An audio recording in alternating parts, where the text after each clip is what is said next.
The orders were to take an itinerary of the threat. There had been much grumbling from elder council members that Ajara Jessamine wasn't acting quickly enough. Most had accepted the idea that the gnomes had turned on them, and they'd ended the life cycles of their brethren. Ever the diplomat, the Ajara had refrained from their calls for vengeance. Dasakata thought Jessamine was wise for sending the scouts to take stock of what they were up against. She snapped back to reality with that thought. Pielvin! He was going today. Had they really shared that kiss last night? She had to go out to see him off. She quickly dropped from her hammock and put on her petal skirt and woven dandelion shirt. Miam! Mina seber yusa mlad vida ochenak. Onik atvichate se vod. Mom, I'm going to see the brave young. They are leaving today, she said rashly while slipping out the door. Her Myam and Yadak would be too busy with their work to attend the ceremony this morning. She didn't want them to call on her to help them. When she arrived at the Bolcha Devrak, it was completely full of pixies. Some in the back had decided to fly so they could see Ajara Jessamine and the Mlad Ochanak. She decided to join them.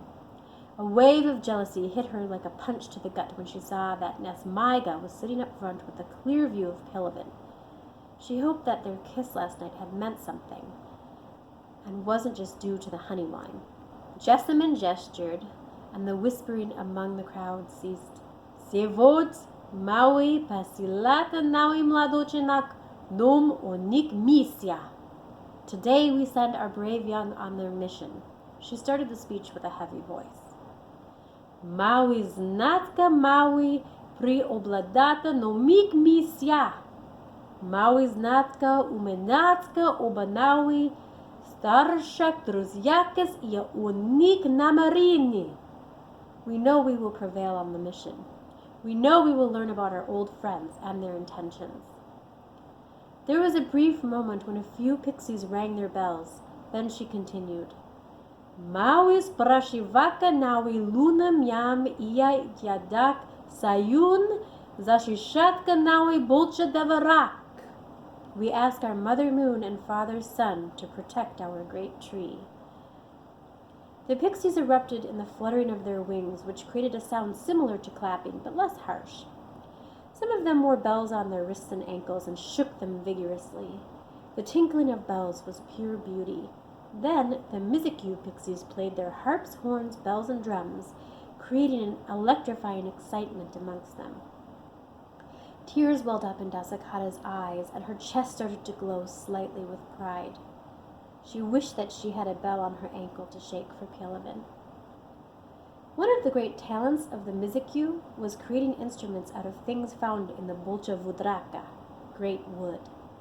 Bells were created out of human elements called pennies. One was enough to create 10 bells. It was time-consuming and expensive to make them, so only the most honored and aged fairies had bells on their ankles. Plus, it was rare to find these coins in the wood. Prankster pixies would often go on a misia to find them outside their realm, which of course was forbidden, but unofficially tolerated. Dasakata quickly forgot about her desire for ankle bells when she caught sight of Nesmaiga fluttering her wings twice as fast as anyone around her. She was blinking back tears, yet all smiles. Her hands were clutching each other and partly covering her brightly glowing grulapa. She sure wasn't being subtle. Dasakata flew a little higher, hoping that Pelavin would find her face in the crowd. She saw him scanning for her. "Pelavin!" she called out, ignoring all social rules. Some around her were shocked, but she didn't notice.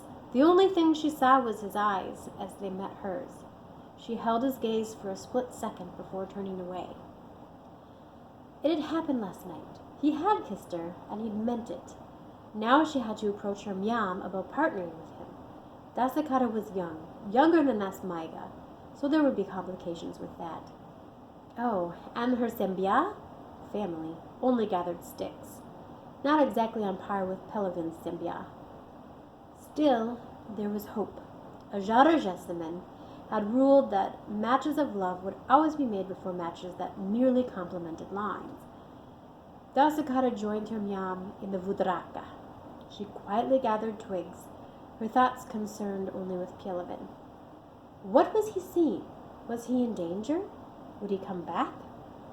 She wanted to approach Ministara about partnering with Pelavin, but couldn't bring herself to ask. She'd been so distracted by the day's events that she'd not felt the silent fury of her Myam. Ministara started talking sternly to her daughter. "Dasakara, minus lishatska tiem razga Pelavin sivut. Kogdata jarjesemen razga vesayu Pixie." I heard you talking to Pelavin today, when Queen Jessamine addressed all the Pixies. Dasakata was caught off guard that she'd already heard about it. She must be mired in scandal for the news to have traveled so quickly. All she'd said was his name. Her Myam continued, the anger fading from her voice. "Nasmaiga nyam likusha. Eta prinasita truda nawi sembia." Nasmaiga was not happy. "This brings trouble to our family." Dasakata hung her head in shame. The last thing she wanted to do was to dishonor them or make things difficult. They already had a lower standard of living than many other pixies in the willow. But she loved Pelavin. He was meant to be her partner. Surely her own Myam could understand. Many luna ago she'd partnered with a humble stick collector, even though she came from Pazdara Sembiar, a translating family. Ministara softened momentarily. Could she advocate for her day against Nasmaiga's line? It would be difficult. Maybe it was better to let this young love pass. Sometimes young love is foolish. Ever the stubborn one, Dasakata soon recovered from her mother's disapproval. She put down her bundle of twigs rashly.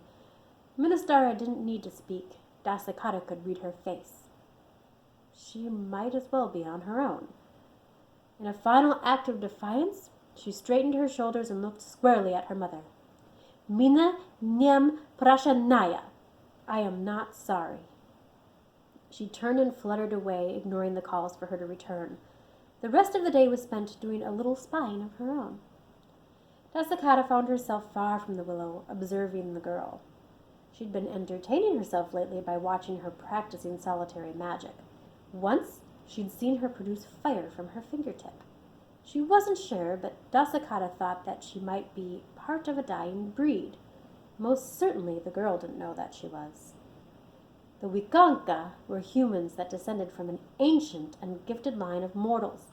They had a natural calling for magic, possessing abilities often not known to them. If they did discover their abilities, most didn't have control of them. Many were regarded as different, due to being able to do things like predict the future.